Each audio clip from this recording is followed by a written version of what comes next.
Hi all, welcome to PSC യാത്ര. ഇന്ന് നമ്മൾ ചലനത്തിൻ്റെ പാർട്ട് 2 വീഡിയോ ആണ് ചെയ്യാൻ പോകുന്നത്.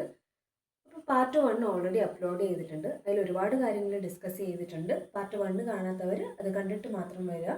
ചാനൽ സബ്സ്ക്രൈബ് ചെയ്യുന്ന കാര്യം പരിഗണിക്കുക. ചലനത്തിൻ്റെ പാർട്ട് 2 നമ്മൾ പഠിക്കാൻ പോകുന്നത്, പാർട്ട് 1 എന്തൊക്കെയാണ് പഠിച്ചത്? ദൂരം എന്താണെന്ന് പഠിച്ചു, സ്ഥാനാന്തരം, വേഗത, പ്രവേഗം, ഇതൊക്കെയാണ് നമ്മൾ പാർട്ട് 1 പഠിച്ചിട്ടുണ്ടായത്. ഇനി പാർട്ട് 2 നമ്മൾ പഠിക്കാൻ പോകുന്നത് ത്വരണത്തിനെ കുറിച്ചാണ്. ത്വരണം. ഓക്കെ, അപ്പോൾ ത്വരണം എന്ന് പറഞ്ഞാൽ എന്താണ്? സിമ്പിളായിട്ട് പറയുകയാണെങ്കിൽ പ്രവേഗ മാറ്റത്തിന്റെ നിരക്കിനെയാണ് ത്വരണം എന്ന് പറയാം. പ്രവേഗ മാറ്റത്തിന്റെ നിരക്കാണ് ത്വരണം. ഓക്കെ, അപ്പൊ നമുക്ക് ഈ പ്രവേഗ മാറ്റത്തിന്റെ നിരക്ക് എന്നുള്ളത് എങ്ങനെ എഴുതാം? അത് ജസ്റ്റ് ഒന്ന് ഒരു ഇക്വേഷൻ പോലെ എഴുതി നോക്കാം. ത്വരണം ഈക്വൽ ടു പ്രവേഗമാറ്റം ബൈ സമയം. ഇതിനല്ലേ നമ്മൾ പ്രവേഗമാറ്റത്തിന്റെ നിരക്ക് എന്ന് പറയാം, അല്ലേ? അപ്പോൾ ത്വരണത്തിന് നമ്മൾ പറയും ഇംഗ്ലീഷിൽ ആക്സിലറേഷൻ എന്നാ പറയാ. അതുകൊണ്ട് തന്നെ നമുക്ക് എ എന്ന ടേം കൊണ്ട് ത്വരണത്തിനെ റെപ്രസെന്റ് ചെയ്യാൻ പറ്റും. ഓക്കെ, ഈ പ്രവേഗമാറ്റം എന്ന് പറഞ്ഞാൽ എന്താ?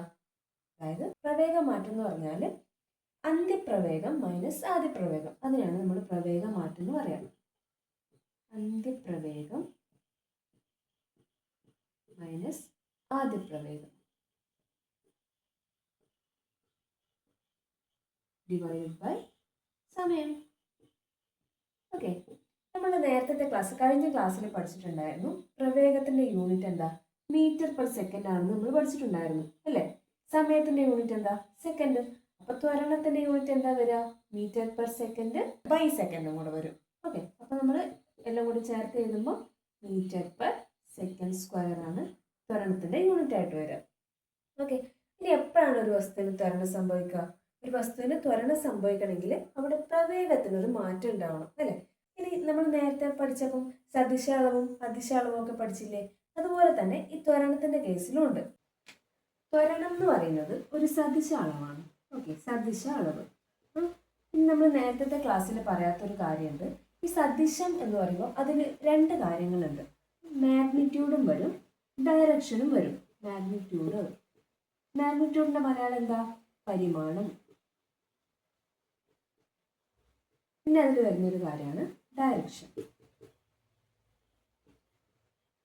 അഥവാ ദിശ. അതായത് നമ്മുടെ ഈ പ്രവേഗ മാറ്റത്തിന്റെ നിരക്കിനല്ലേ ത്വരണം എന്ന് പറയുന്നത്. ഈ പ്രവേഗത്തിന്റെ ഒന്നുകിൽ മാഗ്നിറ്റ്യൂഡോ അല്ലെങ്കിൽ ദിശയോ ഇതിലേതെങ്കിലും ഒന്നിൽ മാറ്റം ഉണ്ടാവുകയോ അല്ലെങ്കിൽ ഈ രണ്ടും ഒന്നിച്ച് മാറുകയോ ചെയ്താൽ നമുക്ക് അവിടെ ത്വരണം ഉണ്ടായി എന്ന് പറയാൻ പറ്റും. ഓക്കെ, അതാണ് ഈ സദിശം കൊണ്ട് ഉദ്ദേശിക്കുന്നത്. ഒന്നുകിൽ പരിമാണം മാറണം അല്ലെങ്കിൽ ദിശ മാറണം പ്രവേഗത്തിന്റെ, അല്ലെങ്കിൽ രണ്ടും മാറണം. ഇങ്ങനെ ഒരു മാറ്റം ഉണ്ടായിക്കഴിഞ്ഞാൽ അവിടെ ത്വരണം ഉണ്ട് എന്ന് നമുക്ക് പറയാൻ പറ്റും. ഇനി പ്രവേഗത്തിന് മാറ്റം ഇല്ലെങ്കിലോ? പ്രവേഗമാറ്റം ഇല്ല, അങ്ങനെയാണെങ്കിൽ ത്വരണം ഇല്ല. പ്രവേഗത്തിന് മാറ്റം ഇല്ലെങ്കിൽ അവിടെ ത്വരണം 0 ആയിരിക്കും. ഓക്കെ, അപ്പോൾ ആ ഒരു കാര്യത്തിൽ അത്രയാണ് പറയാനുള്ളത്. ഇനി ഇവിടെ ഒരു കാര്യം, നമ്മൾ ഈ അന്ത്യപ്രവേഗത്തിനെ എപ്പോഴും റെപ്രസെന്റ് ചെയ്യുന്നത് V എന്നുള്ള ലെറ്റർ കൊണ്ടാണ്. ആദ്യ പ്രവേഗത്തിനെ റെപ്രസെന്റ് ചെയ്യുന്നത് U എന്നുള്ള ലെറ്റർ കൊണ്ടും സമയം T ആണ്. അപ്പോൾ അതിൻ്റെ ഒരു ഇക്വേഷൻ ഒക്കെ എഴുതുമ്പോൾ എങ്ങനെ എഴുതാം? A = V - U/T. ഓക്കെ, അപ്പോൾ അതൊരു ഇക്വേഷൻ ആയിട്ട് തന്നെ ഓർത്ത് വെച്ചേക്കുക. അതൊരു ഇമ്പോർട്ടൻ്റ് ആയിട്ടുള്ള ഇക്വേഷൻ ആണ്. ഇനി നമ്മൾ പറഞ്ഞു പ്രവേഗത്തിൽ മാറ്റം ഇല്ലെങ്കിൽ അതിനർത്ഥം എന്താ? പരിമാണം എന്ന് പറഞ്ഞാൽ ഒരു അളവ്, പ്രവേഗം എത്ര എന്ന് പറയില്ല നമ്മൾ. 5 metre per second square, 5 metre per second എന്നൊക്കെ പറയില്ലേ, അത് പ്രവേഗത്തിന്റെ പരിമാണം. ദിശയും പരിമാണവും മാറുന്നില്ല എന്ന് വിചാരിക്കും പ്രവേഗത്തിന്റെ. അങ്ങനെയാണെങ്കിൽ അവിടെ പ്രവേഗം ഇല്ലല്ലോ, പ്രവേഗത്തിന് മാറ്റം ഇല്ലല്ലോ, അപ്പൊ ത്വരണം 0 ആയിരിക്കും. ഓക്കെ, ഇനി നമ്മളിപ്പോ പറഞ്ഞ കേസ് പ്രവേഗം മാറ്റമില്ല, മാറ്റമില്ലെങ്കിൽ ത്വരണത്തിന് എന്താ? ത്വരണം 0 ആയിരിക്കും. ഓക്കെ, ത്വരണം = 0. ഇനി പ്രവേഗം കൂടുകയാണെങ്കിലോ? പ്രവേഗത്തിന്റെ നിരക്ക് കൂടുകയാണെന്ന് വിചാരിക്കും. പ്രവേഗ നിരക്ക് കൂടുന്നു. ഓക്കെ, അപ്പൊ അങ്ങനെയാകുമ്പോൾ നമ്മളെ ത്വരണത്തിന് എന്താ പറ്റുക? അതിന് അന്നേരമാണ് നമ്മൾ ത്വരണം ഉണ്ട് എന്ന് പറയാം. പോസിറ്റീവ് ത്വരണമായിരിക്കും അവിടെ ഉണ്ടാവുക. ഓക്കെ, ത്വരണം ഉണ്ട്. ത്വരണം 0 അല്ല, അവിടെ ഒരു ത്വരണം ഉണ്ട്, ഒരു പോസിറ്റീവ് ആയിട്ടുള്ള ത്വരണം ഉണ്ട്. ഇനി പ്രവേഗത്തിന്റെ നിരക്ക് കുറയാണെങ്കിൽ, പ്രവേഗം നിരക്ക് കുറയാണെങ്കിൽ അപ്പൊ നമ്മൾ ത്വരണം എന്നല്ല പറയാ, അതിന് വേറൊരു വാക്കാണ് ഉപയോഗിക്കുക, മന്ദീകരണം എന്നാ പറയാ. മന്ദീകരണം. ഓക്കെ, മന്ദീകരണം എന്ന് പറഞ്ഞാൽ നെഗറ്റീവായിട്ടുള്ള ത്വരണം. അതിനെയാണ് നമ്മൾ മന്ദീകരണം എന്ന് വിളിക്കുന്നത്. ഇതിനൊരു വാക്ക് കൊടുക്കുന്നതേ ഉള്ളൂ. ഓക്കെ, ഒരു വസ്തു വൃത്തപാതയിലൂടെ സഞ്ചരിക്കുകയാണെന്ന് വിചാരിക്കാം. ഓക്കെ, അപ്പോൾ എന്താ, വസ്തുവിന്റെ പൊസിഷൻ ഇങ്ങനെ മാറിക്കൊണ്ടിരിക്കുകയാണ് അല്ലേ, ഇങ്ങനെ ഓരോ പോയിന്റിലേക്ക് മാറിക്കൊണ്ടിരിക്കുക. 20 മീറ്റർ പെർ സെക്കൻഡിലാണ് സഞ്ചരിക്കുന്നത് വിചാരിക്കും. 20 മീറ്റർ പെർ സെക്കൻഡ് ഇതിങ്ങനെ റൗണ്ടായിട്ട് സഞ്ചരിച്ചുകൊണ്ടിരിക്കുക. പക്ഷേ ഇവിടെ എന്തിൽ മാറ്റമുണ്ട്? ഡയറക്ഷനിൽ മാറ്റമുണ്ട്. ഇവിടെ നോക്കിയേ, ഇവിടെ നമ്മൾ ഇങ്ങോട്ട്, ഇവിടെ എത്തുമ്പോൾ എന്തായി, ഇങ്ങോട്ടായി, ഇവിടെ എത്തുമ്പോൾ ഇങ്ങോട്ടായി. അപ്പോൾ ഓരോ സ്ഥലത്തും ഇപ്പം ഞാൻ ഇങ്ങനെ ഓരോന്ന് വരച്ചുകൊണ്ടാണ് ഇങ്ങനെ ഇങ്ങനെയൊക്കെ വരും. അപ്പോൾ ഓരോ സ്ഥലത്തുനിന്നും ഡയറക്ഷൻ മാറിക്കൊണ്ടിരിക്കുകയാണ് അല്ലേ. നമ്മൾ 20 മീറ്റർ പെർ സെക്കൻഡ് അതിൻ്റെ പരിമാണം, അതിൻ്റെ മാഗ്നിറ്റ്യൂഡാണ് 20 മീറ്റർ പെർ സെക്കൻഡ്. അതിൻ്റെ പ്രവേഗം, velocity 20 metre per second. Okay, പക്ഷേ അതിൻ്റെ ഡയറക്ഷൻ മാറിക്കൊണ്ടിരിക്കുന്നുണ്ട്. അതുകൊണ്ട് നമുക്ക് പറയാം വൃത്താകൃതിയിൽ സഞ്ചരിക്കുന്ന ഒരു വസ്തുവിന് ത്വരണം ഉണ്ട്. ത്വരണം ഉണ്ട്. എന്തുകൊണ്ടാ? ദിശ മാറുന്നുണ്ട്. ഒരേ വെലോസിറ്റിയിലാണെങ്കിലും ഒരേ പ്രവേഗത്തിലാണെങ്കിലും അതിൻ്റെ ദിശ ഇങ്ങനെ മാറിക്കൊണ്ടിരിക്കുമല്ലേ. അപ്പോൾ ദിശ മാറിക്കൊണ്ടിരിക്കുന്നതുകൊണ്ട് നമുക്ക് പറയാം അതിന് ത്വരണം ഉണ്ട്. ഓക്കെ, ഈ ഒരു വൃത്താകൃതിയിൽ പോകുമ്പോൾ ഉണ്ടാകുന്ന ആ ത്വരണത്തെയാണ് നമ്മൾ പറയുന്നത് അന്വാര ത്വരണം. അന്വാര ത്വരണം. ഓക്കെ, അപ്പോൾ ഈ അന്വാര ത്വരണത്തിന് കാരണമായിട്ടുള്ള ഒരു ബലമുണ്ട്. അതായത് ഇത് സെന്ററിലേക്ക് ഒരു ബലം പ്രയോഗിക്കും. ഒരു വസ്തു ഇങ്ങനെ വൃത്താകൃതിയിൽ സഞ്ചരിച്ചുകൊണ്ടിരിക്കുന്നു, അത് സെന്ററിലേക്ക് ഒരു ബലം പ്രയോഗിക്കുന്നുണ്ട്. അതിനെയാണ് നമ്മൾ അഭികേന്ദ്ര ബലം എന്ന് പറയാം. അഭികേന്ദ്ര ബലം. അഭികേന്ദ്ര ബലത്തിന്റെ ഇംഗ്ലീഷ് എന്താ? Centripetal force. അഭികേന്ദ്ര ബലം. ഓക്കെ, അപ്പോൾ ഈ അഭികേന്ദ്ര ബലം കാരണമാണ് അന്വാര ത്വരണം ഉണ്ടാകുന്നത്. ഇനി എന്താണ് ഈ അന്വാര ത്വരണം എന്ന് മനസ്സിലായില്ലേ? വൃത്താകൃതിയിൽ സഞ്ചരിക്കുന്ന ഒരു വസ്തുവിൽ അനുഭവപ്പെടുന്ന ത്വരണത്തിനാണ് അന്വാര ത്വരണം എന്ന് പറയാം. ഇനിയിപ്പോൾ അതിൻ്റെ മാഗ്നിറ്റ്യൂഡ്, പരിമാണം, അതിൻ്റെ പ്രവേഗം ഇതൊക്കെ സെയിം ആണെങ്കിൽ, അതെല്ലാം ഒന്ന് തന്നെയാണ്. അപ്പോൾ ഇത് സെയിം ആണ്, 20 മീറ്റർ പെർ സെക്കൻഡ് തന്നിട്ടുണ്ട്. പക്ഷെ അതിന് ത്വരണം ഉണ്ടെന്ന് നമുക്ക് പറയാം. എന്തുകൊണ്ട്? ദിശ മാറിക്കൊണ്ടിരിക്കുന്നുണ്ട്. അപ്പോൾ ഒന്നുകിൽ മാഗ്നിറ്റ്യൂഡ് മാറണം, അല്ലെങ്കിൽ ദിശ മാറണം, അല്ലെങ്കിൽ ഇത് രണ്ടും മാറണം. എന്തിൻ്റെ? പ്രവേഗത്തിൻ്റെ. അപ്പോഴാണ് നമ്മൾ ത്വരണം, ആ വസ്തുവിന് ത്വരണം ഉണ്ടെന്ന് പറയാം. ഇനി ഈ ഭാഗത്ത് എന്തൊക്കെ ടൈപ്പ് ചോദ്യങ്ങളാണ് ഉള്ളതെന്നും അതെങ്ങനെയാണ് സോൾവ് ചെയ്യാന്നുള്ളതിനെ കുറിച്ചിട്ട് നമുക്ക് ജസ്റ്റ് ഒന്ന് നോക്കാം. ഞാൻ ചോദ്യം ഫുള്ളായിട്ട് എഴുതുന്നില്ല, അതിൻ്റെ വാല്യൂസ് മാത്രം ജസ്റ്റ് എഴുതി പോവാം.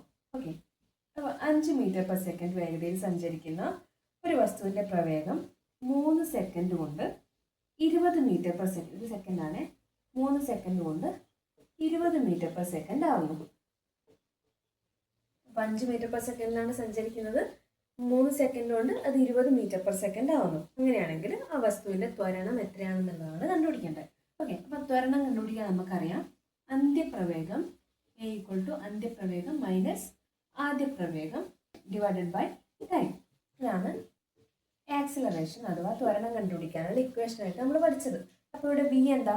അന്ത്യപ്രവേഗം 20 അല്ലേ, U എന്താ? 5 അല്ലേ. 20 - 5 ഹരിക്കണം ടൈം എത്രയാ? 3.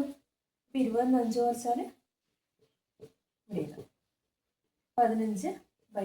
= 5 metre per second square. Metre per second square ആണ് ത്വരണത്തിൻ്റെ യൂണിറ്റ് എന്ന് പറയുന്നത്. അപ്പോൾ ഇവിടുത്തെ കാര്യം കിട്ടിയല്ലോ. ഇതാണ് ഒരു മോഡൽ ക്വസ്റ്റ്യൻ എന്ന് പറയുന്നത്. ആദ്യ പ്രവേഗം തന്നു, അന്ത്യപ്രവേഗം തന്നു, എത്ര ടൈം എടുത്തിട്ടാണ് ആ പ്രവേഗം തമ്മിൽ ചേഞ്ച് ഉണ്ടായതെന്നുള്ളതും തന്നു. എന്നിട്ട് ത്വരണം കണ്ടുപിടിക്കാനുള്ള ക്വസ്റ്റ്യൻ. ഓക്കെ, ഇനി അടുത്തത് വരുന്നത് 50 മീറ്റർ പെർ സെക്കൻഡ് വേഗതയിൽ സഞ്ചരിക്കുന്ന ഒരു വസ്തു. 50 മീറ്റർ പെർ സെക്കൻഡ്. ഓക്കെ, ഇനി അത് 2 സെക്കൻഡ് കൊണ്ട്, ഇപ്പോൾ ഒരു ട്രാഫിക്കുള്ള റോഡാണെന്ന് വിചാരിക്കാം. അപ്പോൾ സ്പീഡിൽ പോയിക്കൊണ്ടിരിക്കുന്ന ഒരു വണ്ടി, ഒരു വാഹനമാണെങ്കിൽ എന്ത് ചെയ്യും? ബ്രേക്ക് പിടിക്കും അല്ലേ. അപ്പോൾ അതിൻ്റെ വേഗത കുറയും, അതിൻ്റെ വെലോസിറ്റി കുറയും.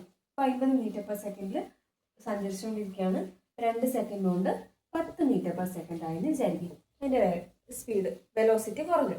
ഓക്കെ, അപ്പോൾ ഈ ഒരു സിറ്റുവേഷനിൽ ത്വരണം എങ്ങനെ കണ്ടുപിടിക്കുക? നമ്മൾ അന്ത്യപ്രവേഗം എന്ന് പറയുന്നത് 10 ആണ്, ആദ്യ പ്രവേഗം എന്ന് പറയുന്നത് 50 ആണ്. 10 നിന്ന് 50 കുറച്ചിട്ട് 2 കൊണ്ടായിരിക്കുക. ഇത് 2 സെക്കൻഡാണ് കേട്ടോ, 2 സെക്കൻഡ്. 10 50 കുറച്ച് എത്രയാ? -40/2 -20 m/s². ഇതാണ് ത്വരണം. നമ്മൾ ഈ നെഗറ്റീവ് ത്വരണത്തിന് വേറൊരു പേര് പഠിച്ചില്ലേ? അതാണ് മന്ദീകരണം. ഓക്കെ, അപ്പോൾ ഈ കേസിൽ നമുക്ക് എന്താ പറയുക? അവിടെ മന്ദീകരണമാണ് നടക്കുന്നത്, ത്വരണമല്ല, മന്ദീകരണം. മന്ദീകരണം നമ്മൾ വാല്യൂ എടുത്ത് എഴുതുമ്പോൾ ഈ നെഗറ്റീവ് ചിഹ്നം കൊടുക്കേണ്ടതില്ല. നെഗറ്റീവ് ത്വരണത്തിനെയാണ് നമ്മൾ മന്ദീകരണം എന്ന് പറയുന്നത്. ഓക്കെ, അപ്പോൾ 20 എന്ന് മാത്രം കൊടുത്താൽ മതി, ഈ നെഗറ്റീവ് വാല്യൂ ഇടേണ്ട കാര്യമില്ല. അപ്പോൾ ഇവിടെ മന്ദീകരണമാണ് ഉണ്ടായിട്ടുള്ളത്. ഓക്കെ, അപ്പോൾ 2 ക്വസ്റ്റ്യനായി. ഒന്ന് വെലോസിറ്റി കൂടുന്നതും രണ്ടാമത്തത് വെലോസിറ്റി കുറയുന്ന കേസുമായി. ഓക്കെ, ഇനി മൂന്നാമത്തെ കേസ് പറയുന്നത് നിശ്ചലാവസ്ഥയിൽ നിന്ന് യാത്ര ആരംഭിക്കുന്ന ഒരു വസ്തു. നിശ്ചലാവസ്ഥ. ഓക്കെ, യാത്ര ആരംഭിക്കുന്നു. 5 സെക്കൻഡ് കൊണ്ട് 20 m/s പ്രവേഗമാവുന്നു. അപ്പോൾ അതിൻ്റെ ത്വരണം എത്രയാണെന്നുള്ളത്. നിശ്ചലാവസ്ഥയിൽ നിന്നാണ് ആരംഭിച്ചത്. 5 സെക്കൻഡ് കൊണ്ട് 20 m/s വെലോസിറ്റി എത്തുന്നു. ഇനി ഇവിടെ എന്താ? v എന്ന് പറയുന്നത് 20 u എന്ന് പറയുന്നത് നമുക്കറിയില്ല. നിശ്ചലാവസ്ഥ എന്ന് പറഞ്ഞാൽ എന്താ? സ്റ്റാർട്ടിംഗ് പോയിന്റ് അല്ലേ? സ്റ്റാർട്ടിംഗ് പോയിന്റിൽ അതിന് മൂവ്മെന്റ് ഒന്നും ഇല്ലല്ലോ. മൂവ്മെന്റ് ഇല്ലെങ്കിൽ എന്താ? അവിടുത്തെ വെലോസിറ്റി 0 ആയിരിക്കും. ഇവിടുത്തെ v എന്ന് പറയുന്നത് 20 t എന്ന് പറയുന്നത് 5 ആണ്. ഇനി ചെയ്യാലോ. 20 - 0/5 20/5 4 m/s². കിട്ടിയല്ലോ. ഇതാണ് അവിടുത്തെ ത്വരണം എന്ന് പറയുന്നത്. ഇനി ഈ കേസ് നേരെ തിരിച്ച് നമുക്ക് ആലോചിക്കാമല്ലോ. അതൊരു ടൈപ്പ് ചോദ്യം കൂടി നോക്കാം. ഓക്കെ, ഒരു വസ്തു 30 m/s വേഗതയിൽ സഞ്ചരിക്കുമായിരുന്നു. ഓക്കെ, 30 m/s വേഗതയിൽ സഞ്ചരിക്കുന്നു. ആ വസ്തു 6 സെക്കൻഡ് കൊണ്ട് നിശ്ചലാവസ്ഥയിലാവുന്നു. 30 m/s 6 സെക്കൻഡ് കൊണ്ട് ബ്രേക്ക് പിടിച്ചു നിശ്ചലാവസ്ഥയായി നിന്നു. ഈ സമയത്തുള്ള ത്വരണം കണ്ടുപിടിക്കണം. അപ്പോൾ ആക്സിലറേഷൻ = v - u/t. ഇവിടെ v എന്താ? അന്ത്യപ്രവേഗം 0 ആണ്. നിശ്ചലല്ലേ, ലാസ്റ്റ് നിന്നില്ലേ. അപ്പോൾ v 0. u എന്ന് പറയുന്നത് 30, t എന്ന് പറയുന്നത് 6. ഓക്കെ, ഇനി ചെയ്യാലോ. 0 - 30/6 എത്രയാ? 30/6 -30/6 -5 m/s². അതായത് ഇത് നെഗറ്റീവ് ത്വരണമാണ്, അതുകൊണ്ട് ഇത് മന്ദീകരണമാണ് അല്ലേ? മന്ദീകരണം എത്രയാ? 5 m/s². ഓക്കെ, അപ്പോൾ ഇത്രയും കാര്യങ്ങളാണ് ഇവിടെ പഠിക്കാനുള്ളത്. ഈ ത്വരണവുമായി ബന്ധപ്പെട്ട് നോക്കാനുള്ളത്. ഇവിടെ നല്ല മഴ പെയ്യുന്നുണ്ട്, സൗണ്ടിൽ നല്ല ഡിസ്റ്റർബൻസ് ഉണ്ടാവും. അപ്പോൾ അതുകൊണ്ട് നമുക്ക് ബാക്കി ഭാഗം അടുത്തൊരു വീഡിയോയിൽ കവർ ചെയ്യാം. ഓക്കെ, അപ്പോൾ ചലനം എന്ന് പറയുന്നത് കുറച്ച് വലിയൊരു ടോപ്പിക്കാണ്. ഇതിൻ്റെ ഗ്രാഫുകളെ കുറിച്ചെല്ലാം പഠിക്കാനുണ്ട്, വേറെ കുറേ കാര്യങ്ങളൊക്കെ ഉണ്ട്.